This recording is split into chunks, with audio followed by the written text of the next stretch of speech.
ng training nila kanina at ayan, nagparonda na naman tayo ngayong alas 2. Yan. Para maganda ang kondisyon, gumanda ang resistensya nila. Yan.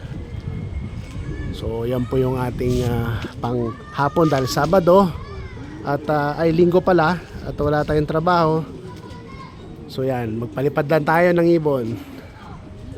Ayan po. Maganda mga liparan nila. Ayan, magandang hapon mga tropa, mga idol, sa mga kapatid sa Kalapate. Ayan. Enjoy lang natin yung ating pag-aalaga. Yun talaga. Yun. Good morning. Good afternoon. Lipad-lipad lang, lipad pogi lang. Para lumakas ang resistensya mga idol, mga tropa course.